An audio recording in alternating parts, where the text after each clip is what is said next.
It's the World Soccer Talk podcast, the only podcast that focuses on watching soccer on TV, online, and apps. Coming up on this week's show, ESPN Plus gobbles up more soccer rights. Sports broadcaster drops a major hint about Copa America rights. CBS keeps expanding their portfolio of sports rights. Find out which game was the most watched of the European club season so far. Learn about how to watch Liga MX games in English. Plus, we have letters from you, the listeners, in our mailbag section. My name is Christopher Harris, aka The Gaffer, and I'm joined today by a special guest co-host, which is Chris Whittingham. And Chris, Kartik is in probably he's probably not that chilly, but he's in Baltimore. He's up there for the United Soccer Coaches Convention, busy at work, probably doing some networking. But it's great to have you on the show, Chris, because we've met many times, but this is the first time we have you on the podcast, and welcome. Yeah, thank you so much for having me. In the sports radio parlance, they have a phrase which is first time caller, long time listener, and that is very much the case for me. I'm a big fan of the podcast, and I'm happy to be on. Awesome. Well, for those listeners who aren't as well familiar with you as some of us are in the industry, can you give them a kind of a brief bio? As we go through the show, we'll talk more about some of the work that you do, but a brief bio of where they may know your name, or maybe they don't know your name until now. Sure. So I've been a football commentator for about 5 years now. I've also worked in local radio and on CBS Interactive as well, doing online video. But in the footballing world, I started with CONCACAF doing some work for them. And then I eventually moved to beIN Sports. I was their main NASL broadcaster for 2 years. And then when the league went away, I've worked for Vista World Link, which does a lot of production of the NWSL and the USL, both Championship and League One now. And recently I started working with Univision and TUDN for their coverage of Liga MX and Major League Soccer, all in English. So I'm a fully English language broadcaster in an entirely Spanish broadcasting environment at TUDN. So it's been really fun. I've been at the job now for about 6 months, and I've been calling a lot of football. Yeah, and for those who don't know too, Chris is the co-host of the Chelsea Mic'd Up podcast, yes, which is all intensive Blues Chelsea. And you had a chance to go to Chelsea this actually just a month ago. What was that experience like? And any interesting observations when you were there in London and I guess at Cobham, the training ground? Anything yes. Any highlights of your trip? Yeah, so it's the actual official Chelsea FC podcast. So they give us incredible access. It's part of their initiative to work with the United States market and get Americans involved in being supporters of Chelsea. And it was really cool because we sort of set up an interview. Hey, we're gonna, we can talk to Christian Pulisic for about 15, 20 minutes. And then they said, well, why don't we just bring you over here and we can do the interview in person, and we turn it into video. So we took a tour of the stadium. We went to the training ground and got to interview both Christian and Jorginho. We also interviewed the American chairman of the club, Bruce Buck, and told his story. And he actually told the story of how Chelsea was purchased by Roman Abramovich. So some really cool stories he was telling us. We went to actually with the away supporters to a match at Tottenham, which is the match that they beat them by 2-0. We were there with the away supporters. So it's a really cool experience, and I'm really enjoying working with them. Awesome. All right, Chris. Well, we start off the podcast, as always, as you know, talking about what we've been watching this past week. And what have you been watching? Yeah, so I've actually commentated 3 matches over the weekend. So my main remit with TUDN is to broadcast in English a decent amount of the matches that they have on their network in English for Liga MX. So Liga MX actually returned this past weekend. It was match day 1, and the curtain raiser was Monarcas Morelia, who made it to the semifinal of the Apertura playoffs. They played Toluca. They actually lost by 1-0 despite having 75% possession. They dominated the match, but Toluca took advantage of one terrible back pass to get a 1-0 victory. Leon, who, by the way, if you're a newcomer to Liga MX and are maybe you're more used to the European style, you're looking for teams that express themselves and play beautiful football, I would recommend Leon as the team to support. They play, for me, stylistically the best football in Mexico. They finished second in last year's Clausura, first in last year's, I got that in reverse. So first in the Clausura and second in the Apertura. They played some great stuff. They beat Querétaro by 3-1, despite losing probably their best player in JJ Macias. And then Pumas beat Pachuca by 2-1. That's the usual Sunday afternoon kickoff. It's either Pumas or Toluca kickoff on a Saturday afternoon. So lots of great Liga MX action. And as a matter of fact, match day 2 is on the way soon. And Saturday night, the big match is Tigres and America. So that's a rematch of the semifinal from this past, or was it the quarterfinal? Yeah, it was the quarterfinal from this past tournament gone by. So very much recommend checking that out, because that's probably the two biggest clubs in Mexico right now playing on Saturday night. One of the things I love about Liga MX too is the short break in between kind of, you mean, the Clausura and Apertura, and you mean it was only I think the boxing or Christmas Day weekend. Yeah, it ended up being less than 2 weeks because of the Club World Cup, because Monterrey played in the final, and so the final of the Apertura was delayed by 2 weeks. So it ended up being 12 days in between Apertura and Clausura. So Chris, you're pivotally focused, or in a pivotal position of being an English language commentator, commentating Liga MX games. And we all know that Liga MX is, the biggest league in America on the Spanish language side. We know that there's a growing interest in the English language side in terms of more and more Americans watching the league, many of them in Spanish language. But for those who don't know, what's some of the tips that you would have in terms of how they can access TUDN Extra so that they can watch some of these games with English language commentators such as yourself and others? Yeah, so it sort of depends on your platform of choice. If you're a Fubo TV subscriber, it's about as easy as it gets. Go to the soccer section on any given Liga MX match day, and you can find on the menu, so it'll be a listing of a match that is on TUDN in Spanish, and then it'll say underneath it, usually TUDN Extra or TUDN Extra 1 or 2, and it'll have the same game listed twice. If it says Extra, that means the game is in English. And then for your usual cable subscriber, you can go on the TUDN app or the TUDN website, go to the TUDN Extra section and find the game, and it'll ask you to authenticate with your cable provider. Now, we're working with getting with every cable provider, so it's not going to be with all of them, but a lot of the major carriers we have deals with in terms of all you have to do is log in, and you'll be able to watch TUDN Extra and watch some Liga MX in English. Excellent. Great stuff. All right. So from the past week, my favorite match of the week, the one I enjoyed the most, was Barcelona against Atletico Madrid, the semi-final of Great game. The Supercopa. The first half was pretty bland. The second half came alive. It seemed that everything happened. There was 2 disallowed goals for Barcelona. And then Barcelona got ripped through the middle of the pitch in terms of both Piqué making a huge mistake on an attempted tackle. But Barcelona defensively and in the midfield are just torn apart. Atletico winning this match 3-2. And another great atmosphere too in the stadium in Saudi Arabia for this game. I didn't expect that going into this tournament. And then we came to the final, Real Madrid against Atletico. A Madrid derby. Anticipation of this being a great game. And what a sleeper this one was. A really, really boring game. And it went all the way to penalty kicks. And actually, I hate penalty kicks in competitions like this. If it's a World Cup final, I'll watch it. But I think I switched it off before the penalty kicks even happened, which is probably... What'd you make of the red card? It's. I think it was. I think it's hard to say. I think it was deserved, but I don't know. Especially with all the TV replays and everything that we've got going on in terms of all the kind of the technology that we have. Sometimes whether it's red cards or VAR, sometimes I look at it and go in real time. I'm like, yeah, that's definitely a red card or that's definitely a goal, and then all the different angles, and then I kind of have different opinions. But I wasn't sold on it. But how about you?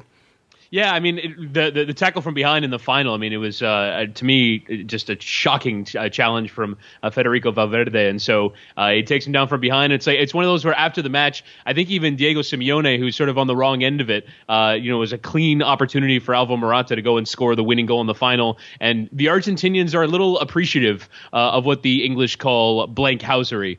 So there was a little bit of that from Valverde, and he went and put the tackle in, and it saved Real Madrid in the match and allowed them to win on penalties. But it's a very Luis Suarez handballing off the line in 2010 way to go about winning a trophy.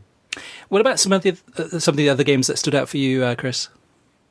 Yeah, I mean, in terms of European games, I was a big fan of PSG 3, Monaco 3. Saw the scoreline, and even though BN have taken some criticism for how inaccessible it is at times, they have certainly done everything they can by the alternate means of not being on AT&T and on Comcast. And they actually have a very good YouTube channel. If you go and find any game that was on their air, there are some pretty long highlights you can find. So I went and found those, and Phil Shane and Gary Bailey, who are both friends of mine, were on the call this one. It was just end to end, and Monaco, because they fired Leonardo Jardim, there's this sort of thought that they're a club that's just sort of down in the dumps right now, but they put together a tremendous performance in this game, coming from behind on multiple occasions, taking the haymakers from Neymar and Mbappe, and I just thought this was a really entertaining and fun game, and it just sort of shows that, yeah, maybe Neymar takes a game off every now and again in Ligue 1, but they've actually been, it's been a fairly competitive league this year compared to normal, and then obviously the big one at the weekend in the Premier League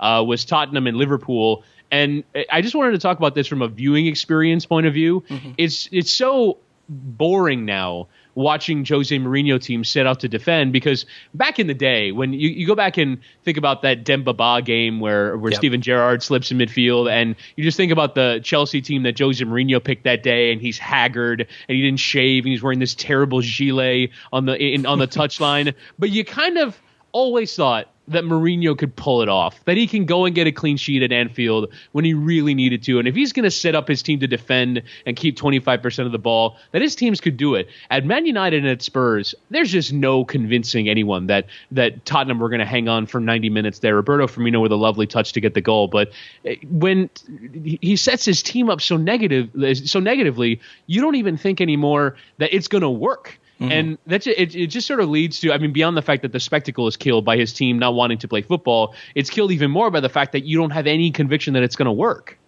Yeah, and that's the thing though too. I think Kartik and I recorded a podcast maybe right after he got hired as a Spurs boss, and I think actually we had some audio problems or something happened, but we didn't release the podcast for that particular week. And both Kartik and I were of the opinion that this was a bad move for Spurs in terms of the appointment. My belief back then and still now is that Jose's living on his past laurels in terms of all of the mastery, both on the pitch and off the pitch in press conferences, living on those days, many of them at Chelsea, in terms of just how great of a manager he was, of course, Porto too, and other clubs, early in his career. And for Spurs to appoint him, I mean, I don't know, to me, they got the wrong Portuguese manager. They should have got Nuno from Wolves, somebody who seems to be very disciplined. Wolves, I mean, has a very great shape in terms of the way that they set up, very, very disciplined, but play some attacking football. And we saw that midweek too, with the FA Cup game against Man United, almost winning that one. They had a goal disallowed, but there was a good chance for them to go on and win that game, but they didn't reach that goal. But still, a really, really good manager, and a team playing really some, a lot of people's in the Premier League second favourite team right now, either Sheffield United or Wolves. Yeah. So yeah, I mean the Spurs-Liverpool match, to me, it was pretty boring, to be honest with you. I mean that it was good to see kind of that goal in that first half, but was not an entertaining match and was not something that I don't know. Pochettino at least probably would have been a more entertaining game. It probably would have been Liverpool winning 3-2 or something like that. But I'm just not convinced by the Jose appointment. Yes, it probably excites some of the fans at Spurs, but I just have no faith that he's going to do anything incredible with this team. At least he's not running the cliches out anymore. When he's asked about the Harry Kane injury, he's not, bemoaning to the chairman, asking for, more money in the transfer market. So at least some of those haven't yet arrived yet. But at the very least, his team came out and played a little bit in the second half. I'll give him some credit for that. And he was saying after the match that they probably deserved a point. I'm not entirely sure he's wrong. They had two gilt-edged chances. Son should have scored and Giovanni Lo Celso should have scored. So for me, it's just sort of dreary to watch those 45 5 minutes when you know that they're going to go to the break down by at least a goal, and this defensive tactic of them not even trying to keep possession will have been for naught. And that for me just kind of kills the drama of watching a big Premier League match. And also, are you concerned at all at just how dominant Liverpool is, how just inevitable their every victory seems to be in terms of, I mean, I was talking to a friend of mine this week, and we were sort of talking about how bad it is for the Premier League that their title race is over. And what is NBC going to hype? Although this game, we'll get to this in the TV rating section later, did a great number, but this title race is over because not only because they have such a big lead, Liverpool, but because every match that they step on the pitch, they're going to dominate and they're going to win. Yeah, and it's one of those things that, from NBC's perspective, I'm sure they're probably just hating life in terms of Christian Pulisic being injured and thinking like what if? You mean they could have kind of rode that wagon a little bit longer in terms of having him be featured as Chelsea against Newcastle this weekend being the big game and Pulisic maybe having a chance to shine. But yeah, I think in many ways it doesn't hurt Liverpool's ratings as much for NBC, but it does hurt the other clubs. So there's probably less Man United fans tuning in, less Arsenal fans, maybe even less Man City fans. I mean, the other clubs that are kind of in the upper half of the table that have just absolutely no chance of catching up with Liverpool. And I think for those, it hurts those numbers. The Liverpool numbers will probably just keep on growing and growing as more fans. I mean, we saw at the Fan Fest in Miami how many Liverpool fans there were there. It's 7:30 in the morning. It seemed to be the Liverpool fans. There were more Liverpool fans than any other club that whole entire weekend. And I think it's for NBC, it's not ideal. And probably from the Liverpool perspective, I think there'll be more and more Liverpool fans probably jumping on the bandwagon a little bit, kind of some of the mainstream pulling those fans in, and those numbers continuing to grow. And that's actually that's a really fair point. That Liverpool are just such a big club that attracts such a big fan base that it almost doesn't matter what's going on in the rest of the league because their fans have been so dying for this title that maybe even if you've checked out of Liverpool in recent years and now you're just getting back you're watching week in, week out because they're actually going to go and do it. And that thrill is still such a big pull that you're going to watch every single game and enjoy watching it. So maybe not for them, but and I guess Man City are still putting in incredible performances like they put in against Aston Villa at the weekend, and Man United fans are hoping that their team gets back on it. There's always a storyline. I just sort of wonder if the drama being killed for who is going to win matters at all. But it's a fair point that it might not necessarily. I think it's in some ways we're all kind of at the stage now, unless we're Liverpool supporters, hoping for a giant killing, which would be any club other than Liverpool, of course, beating Liverpool. Right. And this weekend against Man United, they're playing on Sunday. I don't see that happening. I mean, maybe a draw if United are lucky. But maybe that's something that will have people tuning in a little bit more, hoping that one of these clubs, bound to, you would think, but the way that Liverpool's playing, it just seems to be almost they're playing like invincibles. I mean, they just are playing so strong as a team and have the depth and have very few injury problems that I just can't see anyone beating them. But somebody must, you would think. So for some of the other matches I watched this past week, I watched, as I mentioned before, the Man United-Wolves game, the FA Cup replays, Spurs against Borough, some Premier League over the weekend. I watched the South Wales derby, Cardiff City against Swansea City. Ended up being a 0-0 tie, but this one was more entertaining, if anything. In the crowd, you had Sheffield United's Ollie McBurney, who scored the goal against West Ham on Friday. Right.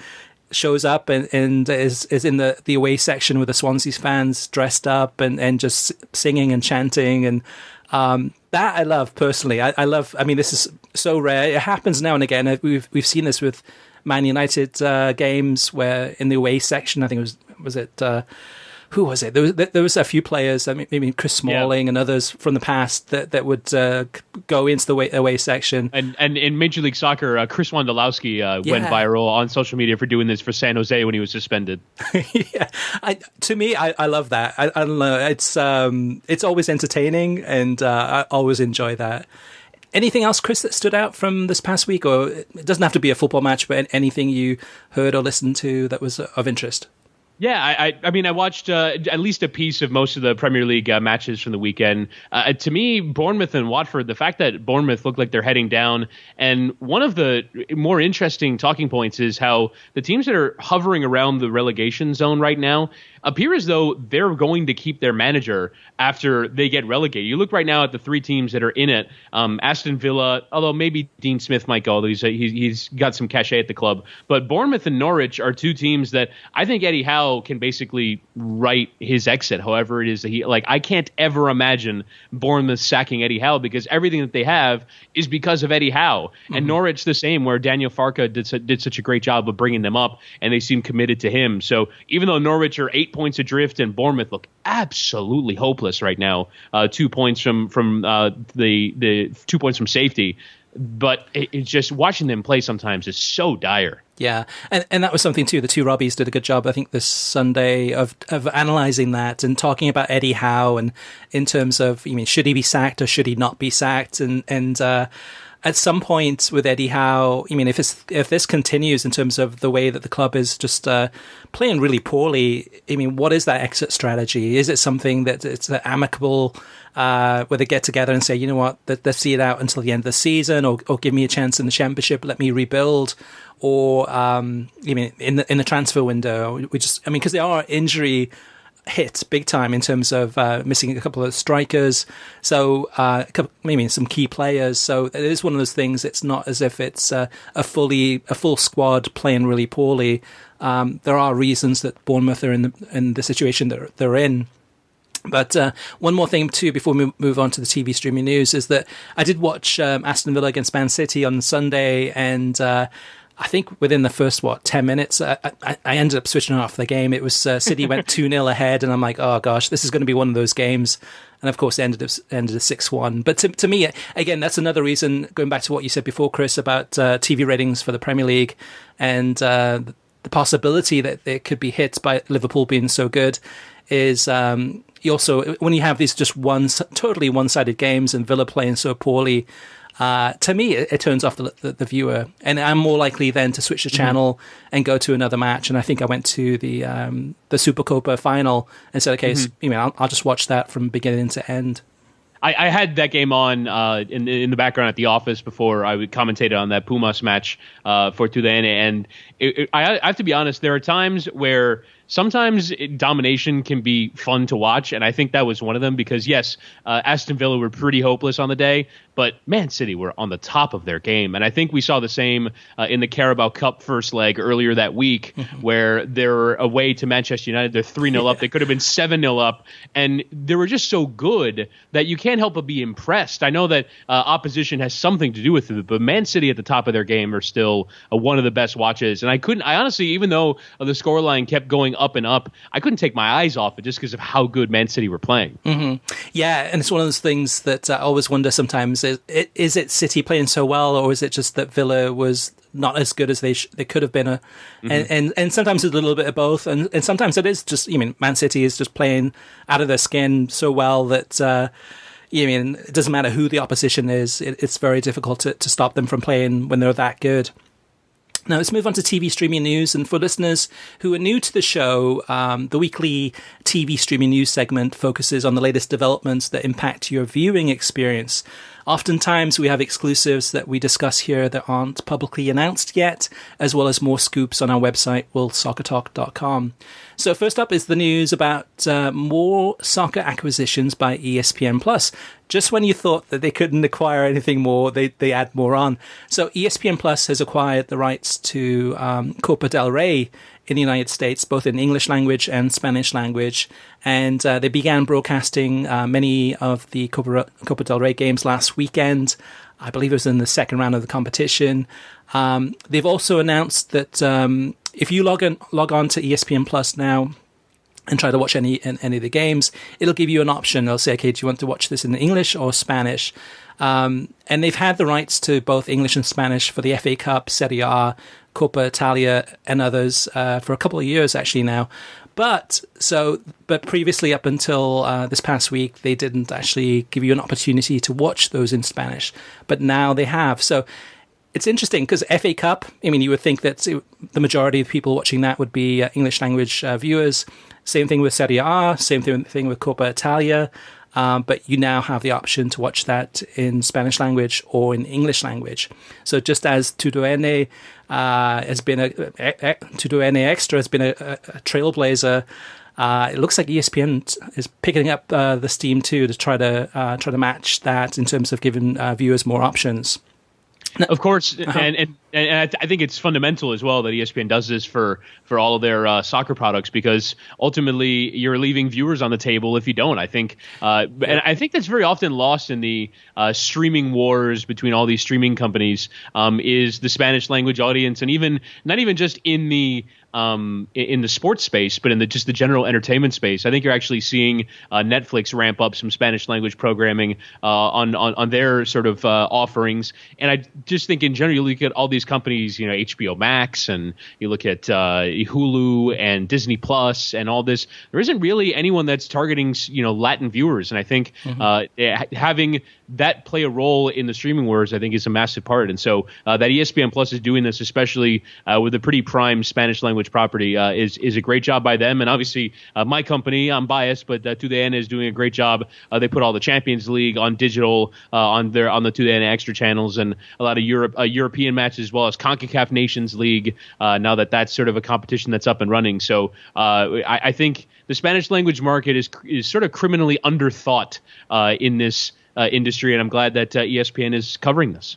Yeah, and soccer is the perfect vehicle for that too, to offer options for the bilingual audience or the Spanish speakers or the English speakers. So many different choices. So yeah, hats off to both ESPN Plus and TUDN Extra. In regards to the Copa del Rey rights, beIN Sports previously had the rights, but according to one of my sources, there were a couple of reasons why they passed on the rights or the opportunity to go ahead and renew those. First was the exorbitant cost that the Spanish Football Federation were wanting the rights to sell the rights for. And second, the prevalence of illegal streaming is making it difficult for broadcasters to make or break even from acquiring soccer rights when so many of the viewers are watching games illegally. And this is something I think that we will probably hear more about in the future too, in terms of just the propensity of illegal streaming and how easy it is to actually watch those games illegally is going to have an impact on acquisition costs in terms of, why should a broadcaster pay, millions and millions for the rights to a competition if a large percentage of those viewers are watching it illegally and they can't monetize that? They can't get any advertising dollars from that. They can't get basically nothing. It's on the underground.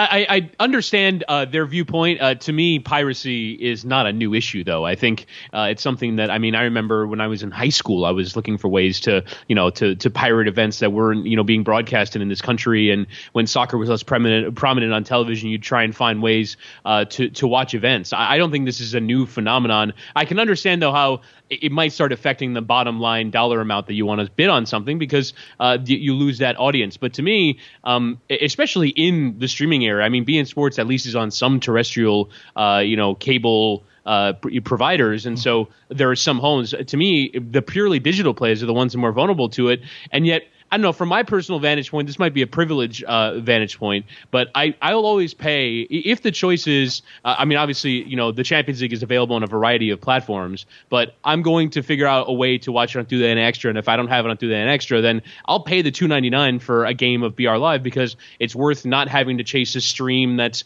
going to eventually cut out, that's going to be swamped by ads, that's going to attack my computer. Like, I will burn the calories and find a way to watch the game on the up and up.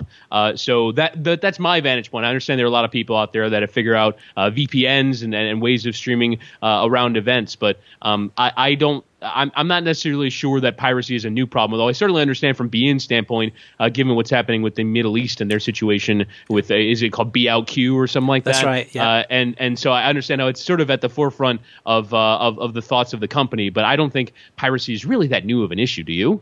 Yeah, not new, but it seems to be more prevalent, just as more and more games are going to streaming and streaming only.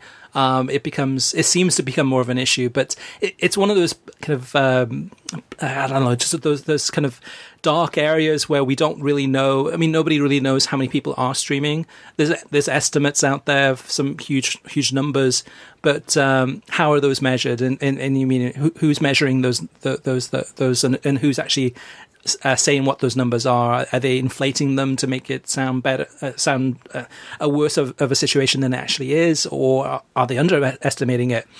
Yeah, this is definitely one we'll cover in the future in terms of a topic, both on the website and on this podcast. A few quick hits before, Chris, you have some big news. And the first quick hit is Sling TV has removed FS2 from Sling Blue, shifting it to the Sports Extra package. So to access both FS1, FS2, and NBCSN on Sling Blue, you'll need Sling Blue plus Sports Extra. It'll cost you $40 per month instead of the previous $25 per month. FS2, at this point, mostly is Bundesliga games. So this is really going to be more of a hit for the Bundesliga audience in terms of if you had Sling Blue, now you have to pay about $15 extra to get access to those games on FS2. Second of all is NBC Sports reporter Neil Ashton has left Sky Sports and The Sun and NBC Sports to start up his own media consultancy business. His first client is Manchester United. NBCSN said that they will hire a replacement, but no date has been announced yet for when he or she will start. Soccer Stream. I'm actually I'm mildly disappointed that he's leaving the Sunday Supplement program. I don't believe it's available with NBC Gold, but it's actually available as a podcast. And right. on a Sunday morning when there isn't a ton of original content being pushed out on that platform, I actually used to listen to Sunday Supplement fairly often. So hopefully they can find a suitable replacement for him. Yeah, actually, and the replacement is Jackie Oatley from she's brilliant. BBC Sport. Yeah, so it's a good replacement. Yeah, and I agree with you, Chris, in terms of the quality of content on that show. Oftentimes we would get to hear a lot from the journalists and reporters in the UK on that show, giving different opinions, and sometimes that was probably the best place and the only place we could get to hear some of those folks. And it was a really kind of high-level intellectual show. And I'm sure Jackie will continue at that that rate. But yeah, Neil Ashton definitely to me is a big loss for NBC Sports. It'll be interesting to see who they replace him with for kind of the Premier League insider role. Soccer streaming service Fanatiz, who is based in Miami, has received $10 million in funding from a venture capitalist. The money is going to be used to expand the service globally. It's already available in the United States and select countries. Now they're looking at global expansion. And last but not least, Telemundo has expressed interest in acquiring the rights to Copa America 2020, which will be held in Argentina and Colombia. Meanwhile, Telemundo has confirmed that their coverage of the women's soccer in the Olympics this summer will feature more coverage than ever before. And for the Copa America 2020, that is the Spanish language rights. So they're interested.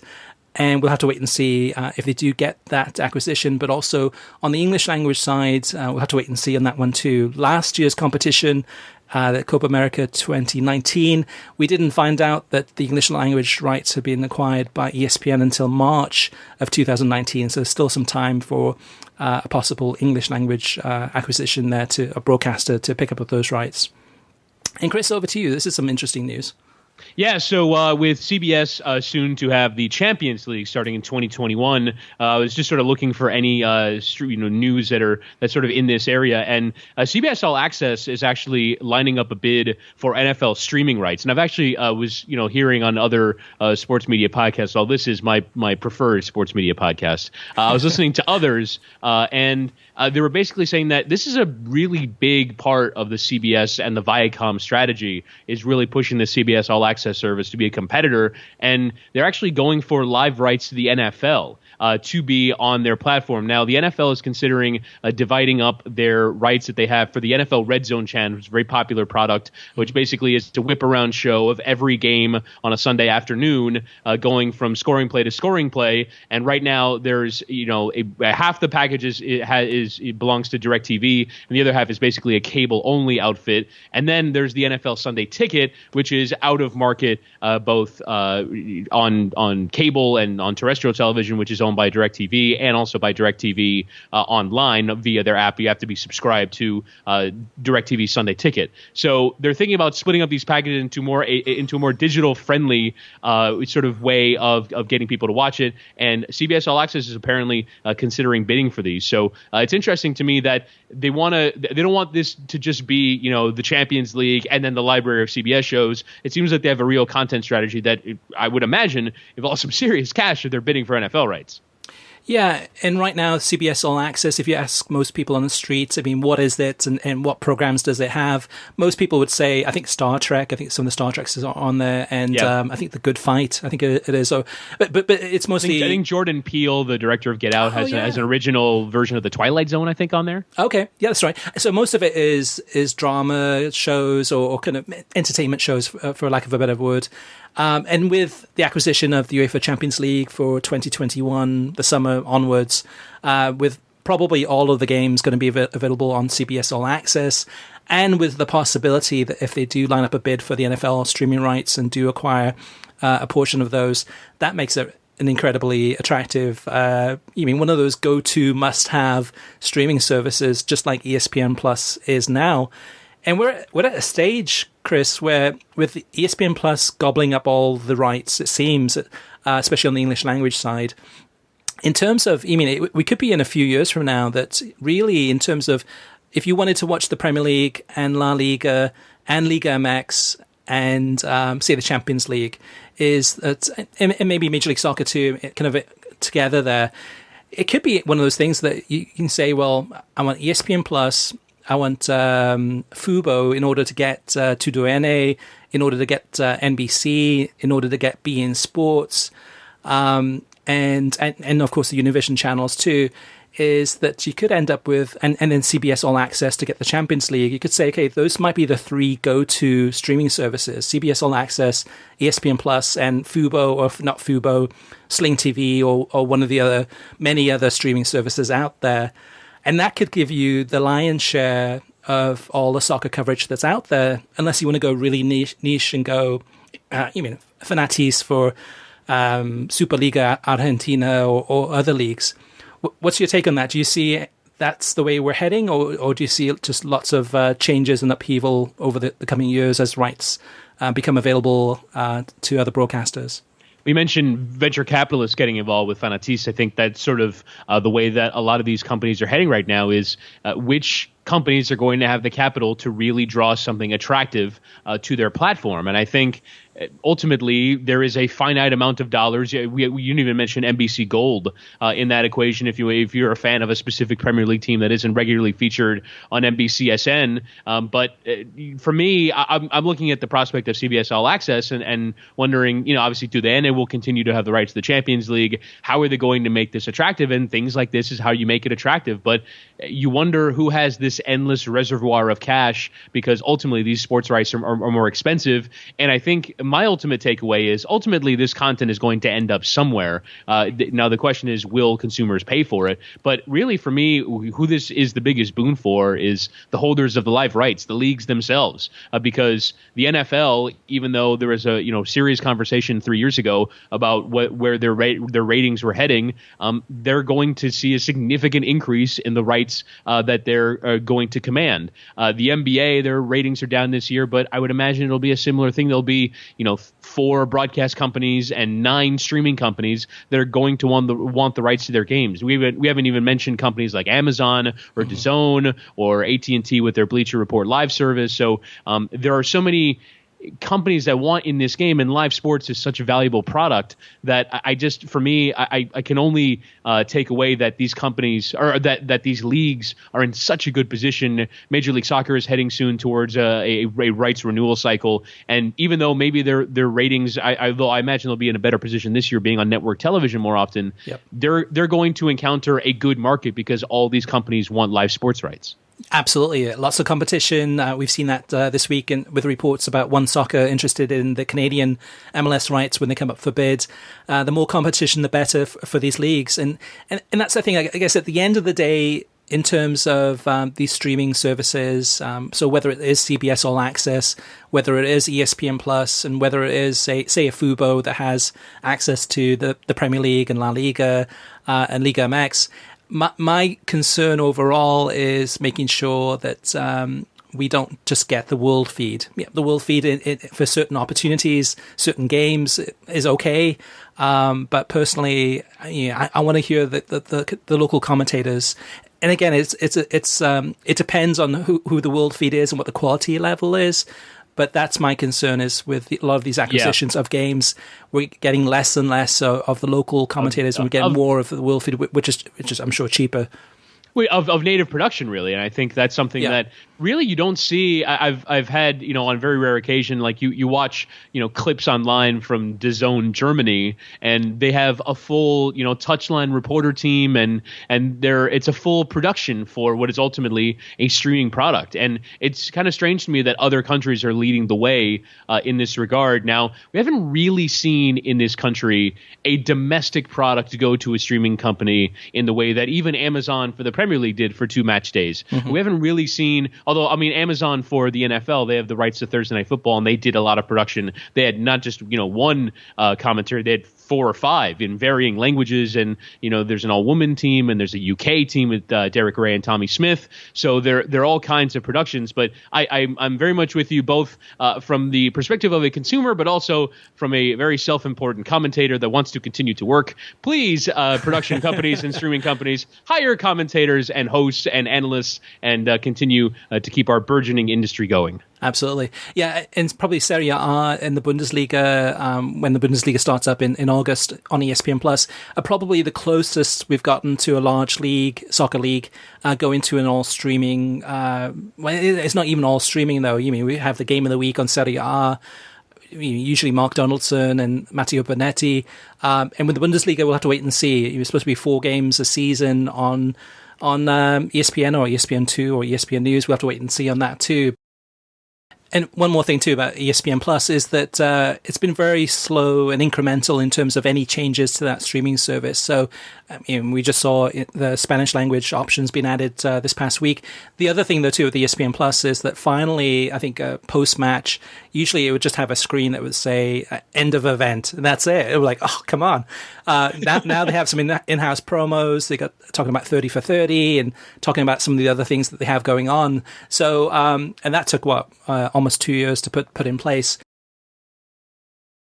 Over to the TV rating side, and the big change is that the most watched Premier League game of the season, which would be the most watched European club game of the season, happened this past weekend. We talked about it earlier, and that's Tottenham Hotspur against Liverpool. This game averaged 1.484 million viewers. It was on NBC, the flagship NBC, and Telemundo. So those numbers are combined. I think the NBC number was, about 1.1 to 1.2 million. And then the Telemundo number was about 295,000 people watching that game. So big numbers for Liverpool and Spurs, of course. Just wish the game could have been more exciting, but hey, you can't have everything. Yeah, and I think this sort of goes back to our earlier conversation that Liverpool, when they're going to be in this window, have the real chance to draw some massive numbers. We only have the TV schedule through February, and they have another network NBC match on, presumably, given the time period, Saturday, February 15th, away to Norwich. But if they have 1 or 2 more Big Six clashes that are in that Saturday NBC network window, they have another one against Watford as well, late February. The more that they're on in that window, I think they might continue to shatter records because every Liverpool fan is going to be, tuning in to watch their team win the title. And I think it's funny because even though I'm kind of saying that there isn't really any drama in it, I think the lack of drama might almost be an attractive part of it for Liverpool because you just sort of get to enjoy this wild ride of winning the trophy without it being a wild ride. It's just sort of this unbridled display of enthusiasm every single week. And you just get to enjoy watching your team win this trophy. And I think that's what's ultimately going to end up happening here is that Liverpool are going to end up drawing some massive numbers, similar to how Leicester did, even though that wasn't really that close of a title race. Liverpool, I think, are going to draw some massive numbers just because of how much fun their own supporters are having. Yep, absolutely. And it does remind me a lot, too, of Arsenal's invincible season. One of those things, the way that Arsenal went through that season, just very reminiscent of this one. And then the second number I'll point out, Chris, and this is something that is right down your alley. Burnley against Chelsea, 588,000 people watched this one on NBCSN on Saturday. To be honest, it seemed to be like pretty much another one-sided, very comfortable victory for Chelsea. But we did have one question from one of the listeners that I'll pose to you. And that was from Daniel. And Daniel says, please help me understand how NBCSN selects which game is televised in a time slot. Right now, I'm stuck watching Chelsea against Burnley, which is arguably the least compelling matchup in this time slot.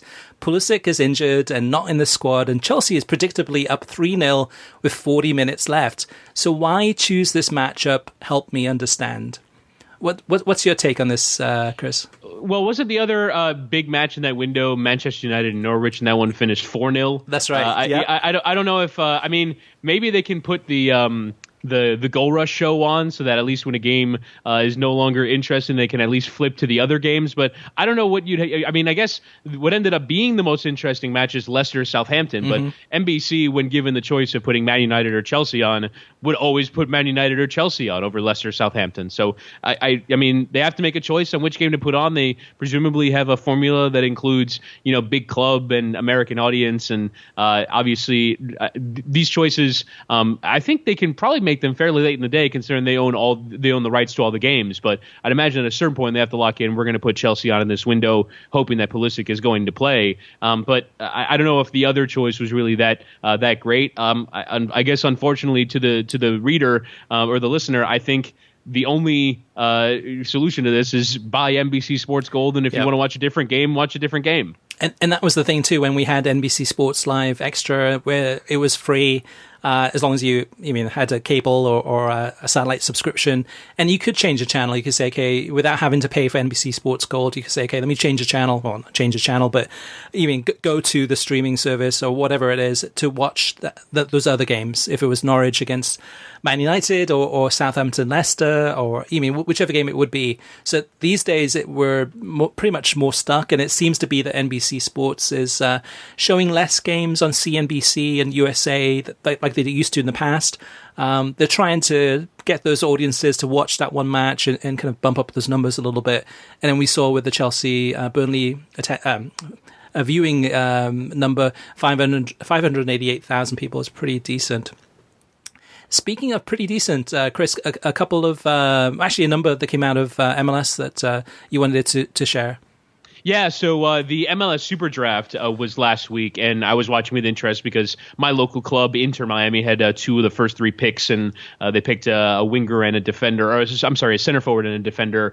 There was some kitschy things that they did with the broadcast. They had David Beckham ready to surprise the number one overall pick, Robbie Robinson, with a Skype. It was slightly awkward, but it was still fun. And then Nashville, who had the second pick, they sent a bus of supporters with the reporters, Susanna Collins, and I believe their general manager, Mike Jacobs, over to the house of the second pick, and they were like singing on his lawn as the pick was announced. Then he walked outside and realized all the supporters were there, and it was a really cool scene. But in the end, on social, so they ended up putting this on the ESPN app, on Twitter, on Facebook, on YouTube, and all the other ESPN platforms. 3.3 million views. Now, that is not viewers, but that is at least views of someone starting the broadcast. I watched on both. I think I watched on three of the platforms. It was just I was flipping around them just to see which one had the least delay. And you saw decent audiences. They were carrying those broadcasts. So ESPN trying a little bit atypical. I can't imagine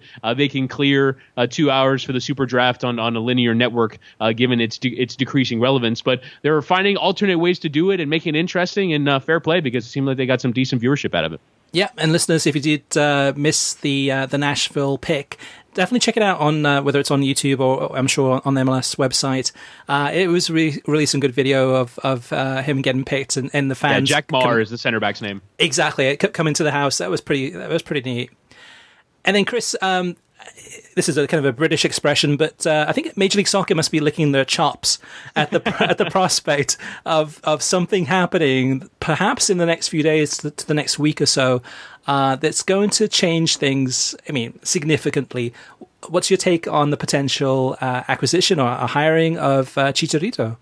Yeah, and I think this is I think this is probably the whale for Major League Soccer that they've been chasing. Yes, they got Zlatan in; he's a big one. Obviously, Messi and Ronaldo are still to come, and we'll see when the point in their career in which they would even make that decision arrives. But Chicharito is probably the player that they've most wanted in their league, and the fact they're getting him at a decent age, at 31 years of age. Now, this one is not officially over the line yet, but all suggestions are that Chicharito is moving from Sevilla to LA Galaxy, and again, well done to the LA Galaxy for maintaining this relevance as they have the oncoming threat of LAFC as such a great side and drawing great crowds. They will always have a big star at the LA Galaxy. And Chicharito, for me, I think this is going to be even underrated in how big this is for the league, because while it won't draw the world headlines that Zlatan did or even Wayne Rooney did, locally in both the U.S. and in Mexico, this is going to be a massive deal. Mm-hmm. Chicharito is by far the biggest star amongst the Mexican-American population and, of course, the Mexican population. There are going to be a ton of people that go to their games in the Latin American market. So when LA Galaxy go away to Houston, when LA Galaxy go away to Dallas and to Chicago and the other cities where there are big Mexican-American populations, he will draw big crowds and he will draw massive television ratings locally in Spanish, I imagine, for wherever the LA Galaxy local rights holder is. They will have increased relevance in shirt sales, and also from a personal standpoint, the first TUDN match of the season for Major League Soccer is Houston Dynamo hosting LA Galaxy. That is going to be a huge number on the Univision network. Chicharito for me is going to draw a huge amount of interest, more for me in terms of TV ratings than even Zlatan did. I know Zlatan drew some big numbers for some El Tráfico matches, but week in, week out, I think Chicharito is probably the biggest draw that they've had in the league since David Beckham arrived in 2007. Yeah, and I wouldn't be surprised actually if he actually outdoes Beckham. If you look at Beckham's numbers, that first season where he especially some of the games, it was like a game in against the Red Bulls, I think it was in New York, which had a big audience for that one. The first game he played where there was a Beckham cam that followed him. It was that one was a little bit too much, but I wouldn't be surprised if over the course of a season, Chicharito's numbers, as long as he stays healthy, as long as he signs for Major League Soccer, could be some massive numbers. And this could be a huge boost. The timing is perfect in terms of the next TV deal at the end of the 2021 season. And MLS is going to be hoping and praying that this happens because it is going to have a huge, huge impact. Moving on to Listener Mailbag. First up is Nash Rambler. He says that the further discussion this week about your guest from last week, John Nicholson, has prompted me to ask you, Kartik and Chris, and Chris in this case, about domestic broadcast rights for La Liga, Serie A, Bundesliga, and Ligue 1. In Britain, there seems to be a continuing angst regarding the Premier League broadcast rights being restricted to subscription providers, Sky, BT Sport, and Amazon. And my understanding is that the same situation exists in Spain, Italy, Germany, and France for the top flight leagues. Is there the same level of discontent among the fans and the general public in these countries as there is in Britain about having to subscribe to cable satellite streaming to watch their football? This is a great question. I don't have a ton of experience with this. I know that, for example, Sky Sports, if you're in Germany, Sky Germany is huge. If you go to, Italy, Sky Italia is huge. In Germany, a lot of the games are actually, the rights are by DAZN, if you want to watch a lot of the Bundesliga games. And so in the UK, most of my family or most of my relatives in the UK, very few of them have Sky Sports. Most of them have just free to air, so BBC, ITV, Channel 4. And that's how they watch their entertainment or news and occasionally sport. And that's why, in many ways, that Match of the Day from the BBC is still such an institution, such a huge show in the UK. In terms of the other countries, I believe there still is a lot of angst against the cable satellite companies. But I can't say from experience how much of a level of angst there is, because I have not lived in those countries. I do not know. What about you, Chris? Do you have any take on this one? Yeah, I've actually been to the UK on a few occasions and been looking to find places to go and watch games. And usually, I mean, there was one time I had one Airbnb that had Sky, and so I was able to watch. And it's great if you're willing to pay for it. I mean, in terms of the breadth of channels and the programming, even on the Sky Sports Premier League channel, I actually would love to see more of it here on NBC in terms of Premier League years and even just rerunning old games. They have all kinds of great content on there, but it is something where, for example, something more niche, from my standpoint. I remember when I was there once with a group of friends, we wanted to watch college football there. It was on BT, but you had to go on their website to find a pub near you that was showing that has BT, and then you had to somehow convince the guy behind the bar to put BT to the ESPN channel on so they could watch college football in a British pub. So it is generally a pub culture, from my understanding, that if you don't have Sky and you want to watch a live match, you have to go down the pub, grab yourself a pint, and you can watch the game there. And I think the pubs do pretty well with that. But I can certainly understand their frustration. That I was just sort of going through pretty cursorily the places that have the rights, and it is very often streaming or on cable, and so that's not as big of a market as it is over here. Right. And I think as well, the leagues over here prioritize putting things on free to air. The NFL in particular, I don't think will ever have a big event not on free to air, other than Monday Night Football. And I just think that the leagues here prioritize it too much, that they're willing to take a little bit less, and the companies have enough financial power to still compete at the highest level, even if they are free to air, not cable. But at the same time, I understand that this is a growing trend around the world, but it's where the money is, and I think ultimately these leagues are going to continue to take the money from the streaming companies and the satellite companies because they have the money and they're willing to pay over the top for rights compared to the free to air companies, and I think that's why they ultimately end up with the rights. Yeah, and in the UK specifically too, in the last 12 months, most of the games from La Liga have not been available. There was I forgot the name of the company, 11 Sports, I think. 11 Sports, yeah. Yeah, last season had the rights to La Liga, and then they went bust, or they didn't have enough money to actually end up paying for the rights.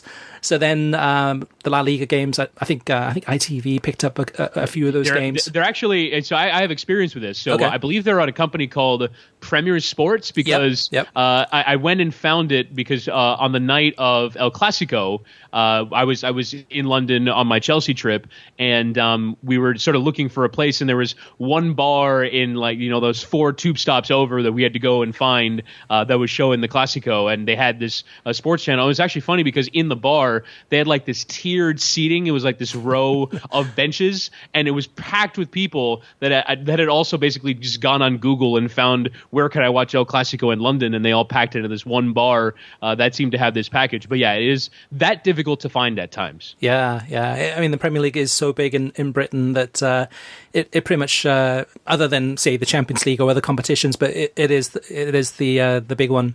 JP says, I might be of a similar vintage as Kartik. What I recall most about NBC Sports back in the day wasn't Wimbledon, although I did watch it. It was the NBA on NBC every Sunday once football season ended.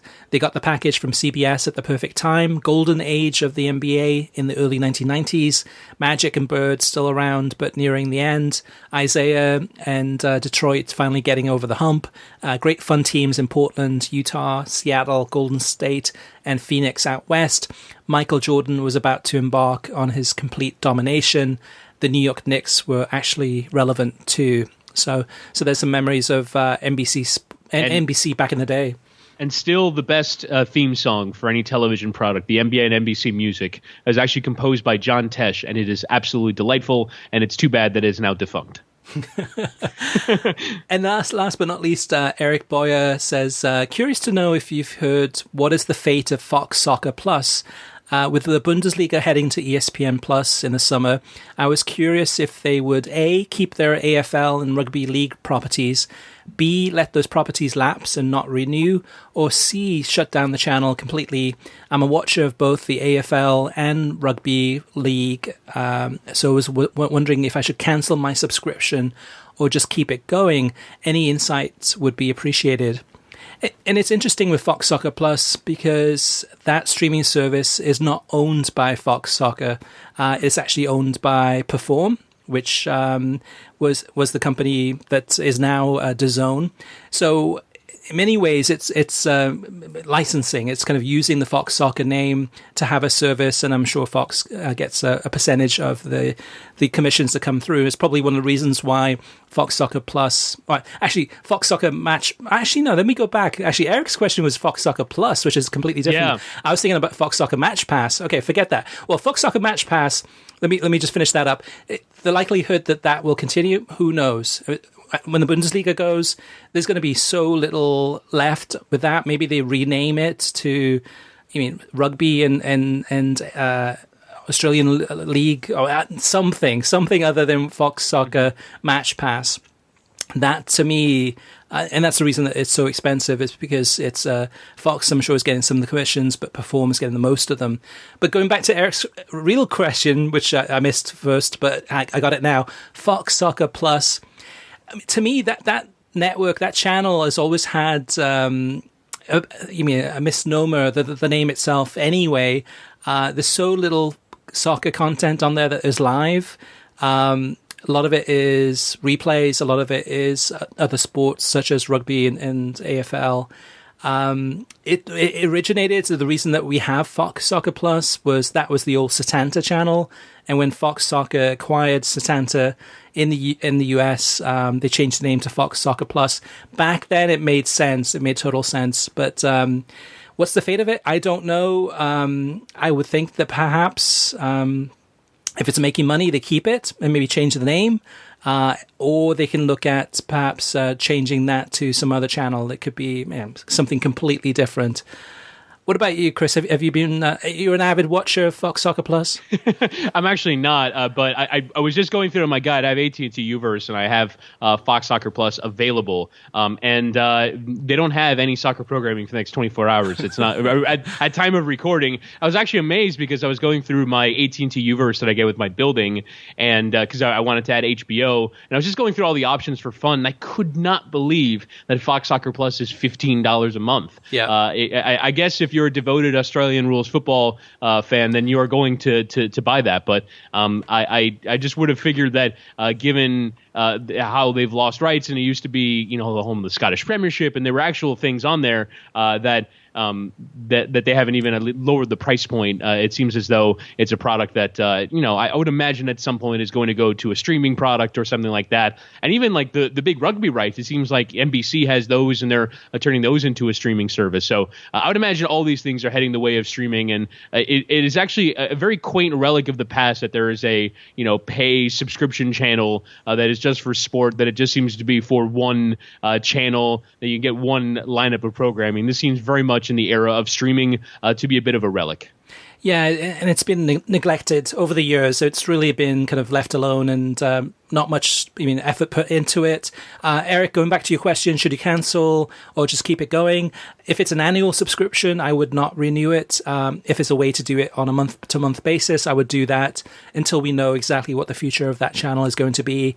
We should know more, hopefully this summer. Right now, it's almost like a zombie channel, just going on and on and on with very little content. They do usually have one Bundesliga game on a Saturday, one of the smaller games that's not on FS1 or FS2. So, listeners, we want you to have your say. Any questions about zombie channels, or in terms of commentating, in terms of production values, in terms of streaming options, or different ways to watch soccer, anything that relates to that, we'd love to hear from you. You can always reach us via email through web at worldsoccertalk.com, as well as facebook.com/worldsoccertalk, and on Twitter at worldsoccertalk. Plus, of course, you can always post your comments on worldsoccertalk.com. Chris, for those listeners who are interested, especially if they're Chelsea fans, where can they find Chelsea Mic'd Up? And any other plugs you'd like to give, feel free. Yeah, wherever you're listening to this podcast, we're available on all of them. If you're into Chelsea Football Club, we have a weekly podcast out every week. We have guests from the club. We've recently had, as I mentioned, Jorginho, Christian Pulisic. We've had Tammy Abraham on the podcast as well. I believe we're due to have Reece James on the show next month. And then all my commentary work right now is on Tu the N, so check it out, Tu the N Extra. I have 4 matches this weekend, one every night, and then on Sunday I have the afternoon kickoff. And then the MLS season will get back going soon. soon. So we'll have that in about a month and a half from now. So wherever you are watching events on TudeN, imagine you can watch them in English on TudeN Extra, and check it out, TudeN.tv or the TudeN app. Excellent. Well, Chris, thanks for being on the show. We really appreciate it. You can get a new episode of the World Soccer Talk podcast every Thursday. Every episode is released on SoundCloud, Spotify, Pandora, YouTube, Stitcher, iTunes, TuneIn, Audio Boom, Overcast, and WorldSoccerTalk.com. If you like the show, share it with your friends on social media and give us a review on iTunes. We greatly appreciate it. And heading into another weekend of soccer from around the world, we've got the Liverpool-Man United match on Sunday. We've got Liga MX week 2, as well as lots of other games from around the world. Chris, what should they do? Enjoy your football.